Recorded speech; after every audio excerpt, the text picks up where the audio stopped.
I'm firstly grateful to them because they pushed the book up to #1 on Amazon. And secondly, I'm not surprised. I mean, for them, any criticism is always poisonous and damaging, and particularly from me. But I can assure you it's very well sourced from the person who heard it from the Queen's mouth. And it's true. I mean, that's the point. It is actually, unfortunately, true at the time. He has made a career out of constructing ever more elaborate theories about people he does not know and has never met. Those interested in facts will look elsewhere. Those seeking deranged conspiracy and melodrama know exactly where to find him. In private, she is an absolutely screaming woman, unable to control her emotions when she's criticized. Will she dump Harry? Well, there's no evidence that she will, but many believe that it's impossible for the marriage to continue. They're scared of Tom Bower. They're scared of what he's going to report because they know it's true. They know there's truth to it. If it's just deranged and crazy and fixation and whatever, then just ignore it. The truth will bear out. Generally, people will ignore what they seem as or deem as sort of on a crazy end of the spectrum. But that's not what Tom Bower is doing. Tom Bower is being a journalist here and reporting the facts. And the facts terrify Meghan Markle especially. She can't deal with them. She has to live in her delusional fantasy, and she hates anybody who tries to break it. And what is really annoying is that we shouldn't have to in any way admire what they're doing in Dusseldorf, because they have wrecked with all their lies. The lies on Oprah Winfrey, the lies in Spare, the lies that Harry said in his interviews about his father and his brother. Meghan Markle is under serious pressure right now, and it's all blowing up in a way she clearly didn't see coming. The one thing she tried to keep quiet has exploded into the spotlight, and there's no stopping it now. Tom Bower's book, Betrayal, just shot straight to #1 on Amazon, and people everywhere are talking about it nonstop. This is the exact opposite of what Meghan wanted, and reports suggest she's genuinely upset about how everything unfolded. Intensely selfish, only self-opinionated, unable to see anything other than through her own lens, as she would say, appalling treatment of her father and her friends, old friends, a very conflicted personality. But worst of all for her is that she couldn't find huge fame and fortune on her own accomplishments. Her problem is she has very limited talent. She isn't a great actress, to say the least. Now all eyes are on her. What's the next move? How do you respond when something you tried to shut down suddenly takes over the global conversation like this? She didn't stay silent in the beginning. She pushed back fast. As soon as early excerpts appeared online, she dismissed the book as false. At one point, she labeled Betrayal as unreliable and filled with conspiracy theories. But here's where things shifted. Bower didn't just throw opinions around, he came with detailed research and sources that are difficult to ignore. And you're a member of the royal family, your ambition isn't clearly material. I mean, he had all the money he needed. He had all the fame he needed. He had the applause he needed. The point about Meghan is she was looking for fame. She was looking for applause. She was looking for international recognition, which, of course, she failed to get because she had not enough talent. Things escalated when the criticism became personal. Instead of only targeting the book, Meghan went directly at the author, calling the entire project a deranged conspiracy. That reaction was meant to shut the narrative down, but it ended up doing the opposite. Bower stood firm and doubled down, emphasizing that his work was built over years, not rushed headlines. And ironically, that strong response only made the situation bigger. The controversy didn't damage the book. It pushed it even higher, straight to the top of Amazon charts. The royal family knew long before the wedding that Meghan was going to be trouble. As I describe in the book, there was a very famous member of the establishment who every 3 or 4 weeks sat with Meghan in Kensington Palace for more than an hour, explaining to her the job of being a part of the royal family. And after the 3rd or 4th session, that person reported that she was going to be amazing trouble and didn't believe she'd stay. What stands out is how Bower handled the backlash. No panic, no anger, just calm, confidence, and even a bit of amusement during interviews. He openly admitted he welcomed the criticism, highlighting a simple reality: controversy brings attention, and attention drives sales. What was meant to hurt the book turned into powerful free promotion. That all the hopes they had 5 years ago are now have begun to unravel. And I think they're facing debt, they're facing desperation, and they're now, what is fascinating about this, of course, because they are global celebrities and because of the effect they have on the royal family and on Britain, that what is the story of the last 5 years? And that I tell, whether it's in Colombia or Nigeria, the writing of Spare, the making of the Netflix series, all this is inside stuff about two very, very interesting people who are products of their age. From his perspective, when high-profile figures speak out against his work, it doesn't weaken it, it amplifies it. The louder the reaction, the more curious people become, and curiosity quickly turns into demand. He even described Meghan's reaction as a kind of unexpected advantage. Within just 2 days, Betrayal didn't slowly climb. It surged straight to #1 on Amazon. Totally, utterly, it's #1 on Amazon. Yes, well, of course. But the problem with the Sussex is they want to control their own narrative. They don't like people writing about them without their permission. That kind of momentum only happens when a story captures widespread attention all at once. There's also a clear pattern, he pointed out. The more pushback from Meghan and Harry, the stronger the book performs. Every denial adds fuel to public curiosity. He even joked that the outrage is keeping his bank account in a good place. What was intended as damage control ended up accelerating the book's success. After newspaper excerpts, intense media debates, and constant online discussions, Betrayal became impossible to ignore. It rose so quickly that it appeared front and center for readers logging in. The problem is that Meghan has huge ambition. She is a very resilient, attractive woman to look at, and because of the mystery. But actually, there's a lack of talent.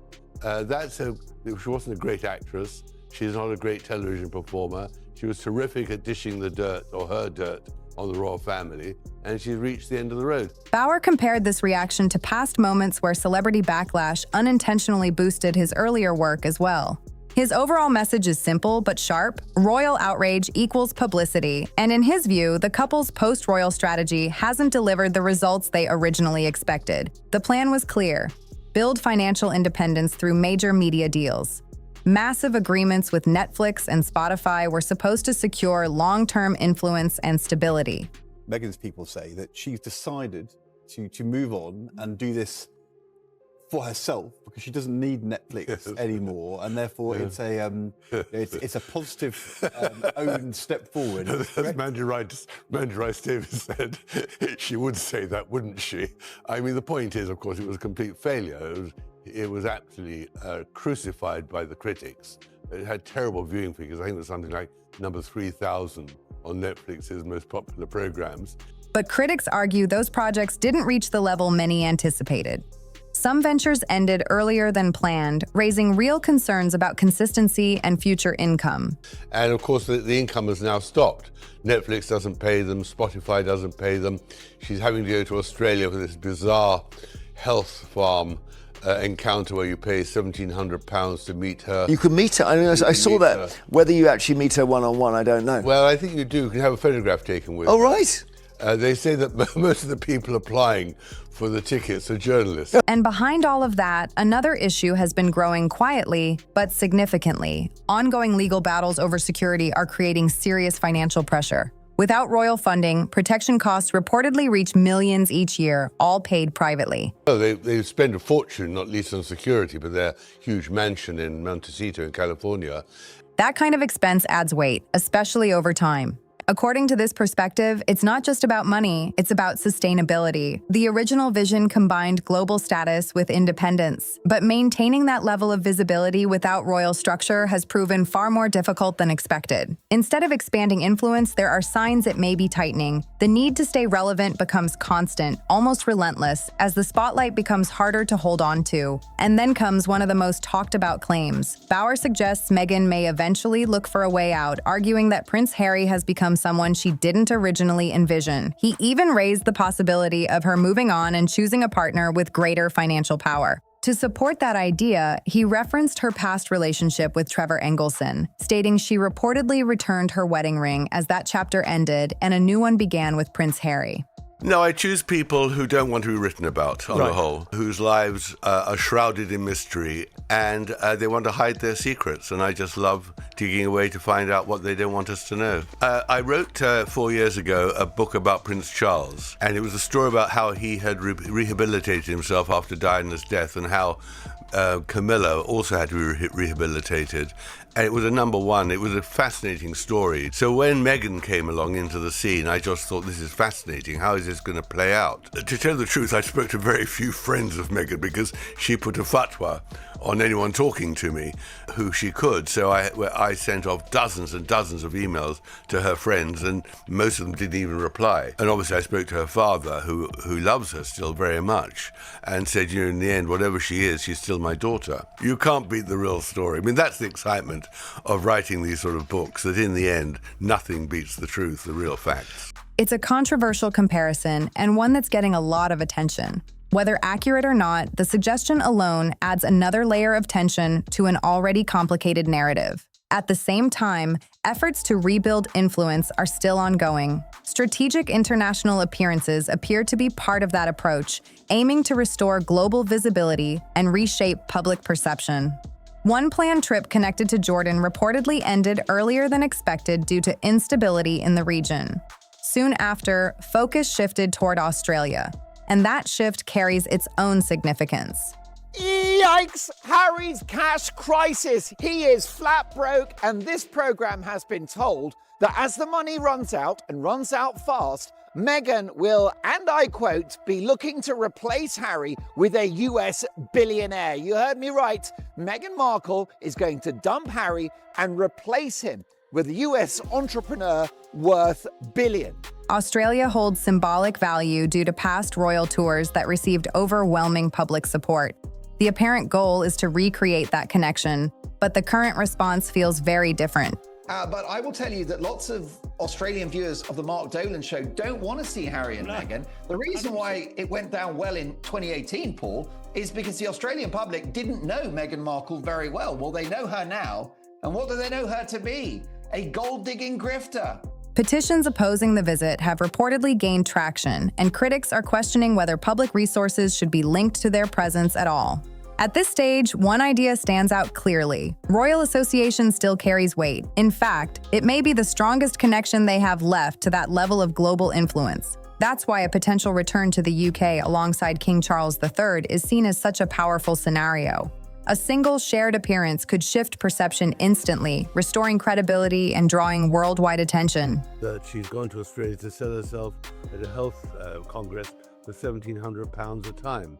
So it is a story of decline and of desperate attempts to pose as a royal couple. The upcoming Invictus Games announcement plays directly into that possibility. Hosting the event in the UK could naturally increase the chances of senior royals attending. And if that happens, the visual impact alone could be huge, but the situation isn't that simple. Real-world tensions could interfere in a major way. The presence of Israeli competitors, combined with ongoing geopolitical conflict, could lead to protests and public backlash. That kind of environment makes any royal appearance highly sensitive. Or, as Harry did hope, on their return to Britain in July at the Invictus rehearsals in Birmingham in England.